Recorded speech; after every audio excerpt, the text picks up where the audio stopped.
Hello everyone and welcome back to another video. Yes, I know, a second video today. I wasn't expecting to make this video, but I thought I kind of have the urge to. I don't know why. If you've seen my most recent community post, you would have seen that the next LR has been leaked, and it is Mr. Helbram, which is okay. I feel like what they're going to go for now is recently, of course, fairies blew up in popularity after the release of Eminence and Shadow, and then they did King and Diane. Now they're sort of like semi-meta, or they might go back to meta, especially if they add a few more characters from that race.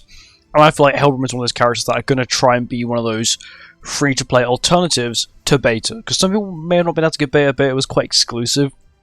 Once again, a collaboration character just came out this year. Horrendous rates on that banner. Most people got shafted on that banner, and they thought, screw it, we'll make an LR, of already a decent fairy support, which is Helbram. Helbram's relic already has a basic stat boost for fairies, which is decent. All they got to do now is give him, I don't know, an attack-related stat any sort of attack-related sub-stat boost for the team would be absolutely monumental for fairies, because that's sort of what they need. They have a lot of basic stat boost. King and Diane have their attack-related stat boost and that kind of stuff, but characters like Lance, he does want to crit, but he doesn't really have the crit chance to do it nowadays, because of course, power creep, stat inflation, all that kind of stuff, which is pretty standard stuff with gacha games. So I have two theories of which one it's going to be. Green, I don't think it will be green. Green sort of got a very on-field wannabe support. He's got a res for a passive, and he's got an attack-related stat boost. I don't think they'll touch him. Pardon me, sorry. The two I think we will get either of will be one, which will be Blue Helbram, and my only theory for that is that so he can be used in Endura as a proper replacement. So what they'll do is they'll give him like a normal kit, or what a kit that they would have given to the other ones. But the reason that they picked blue over red or blue over green is sort of the fact that means it will work in Endura, and you don't have to have beta in Endura as well, and you don't have to find someone else. Which is my guess as well, is they might, Endura's content that it's kind of mid. I wouldn't recommend farming it. Even I have the ability to farm the lowest difficulty. Would I do it? No, because the rewards are so bad, and it's just not worth it. It's really end game content, but the rewards you get is not worth the amount of time and effort you have to put in to beat the content. So I wouldn't recommend doing Endura, even if you can do it. Of course, unless you're going for the achievements, like Clear Without Dying. That one's pretty good for a few diamonds. You get 6 diamonds, 2 per difficulty. 2 diamonds per difficulty. But yeah, that's my theory for blue, is that if we do get blue, it will be solely for the fact of making a more free-to-play friendly Endura team. And once again, it's got a cleanse, so it is sort of like beta.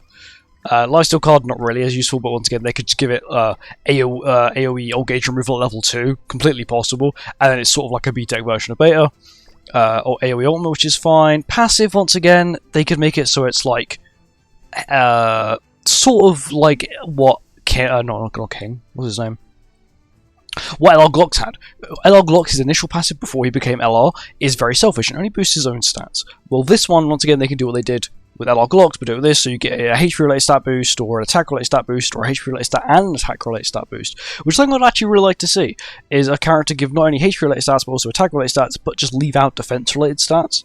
Because I feel like, some teams already got a lot of defense, but what they really want is attack and HP. And you can make it so they obtain it in different ways. So playing an AoE skill will increase your teammates' HP-related stats by 5% up to 3 times. Playing a single type will increase your allies' attack-related stats by 5% up to 3 times. So something very unique like that, but also be very useful in all forms of content, would be quite nice to see.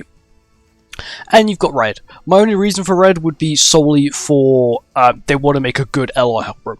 This Helbram is probably the best that you're going to get. Increases the hero's basic stats by 5% for each surviving ally. Once again, sort of like Lox's passive, Helbram has a sort of trend like that. So they all share the same relic, so they're going to have the same relic, so it's all going to be decent anyway. He's got Old Edge removal, which is good, sort of like beta, but he's also got a Petrify skill as well, which once again they could give it like the King treatment, give it Spike, or maybe Pierce Rate, the thing they actually intended to give it in the first place, like on LR King. And once again, ult control is decent. Green Camilla has ult control. Blue Nanashi has ult control in the back. Who else has ult control in the back? Beta. like I said, Beta has all control of the max. So when all these characters come down, you have a chance to pull an old gauge removal skill, which can be clutch sometimes. And I do feel like they could sort of follow the trend, but by doing Red Helbram, and I feel like this Helbram is probably the best option for a LR. But once again, the argument still stands: free-to-play Enduro character or a good overall LR Helbram. But once again, LRs can completely reshape a character's kit. We saw that with LR Lilia, and you see that with more LRs nowadays, is that they completely reshape the character's kit. So, you know, you never know. We could see some insanely broken character, I wouldn't say DPS, more of a support. I don't feel like he's ever going to leave the realm of support to a DPS. I feel like he has 2 attacking skills, but he's never going to reach the realm of, like, a decent DPS, especially when you've got King Diane, you've got Alpha, you've got Lance. I keep coughing, I don't know why. And you've got Lance as well. I mean, that's it. I tried to make a video speculating on which Helbram it could be. Thank you for watching. I hope you guys enjoyed, and I'll see you in the next one. Goodbye.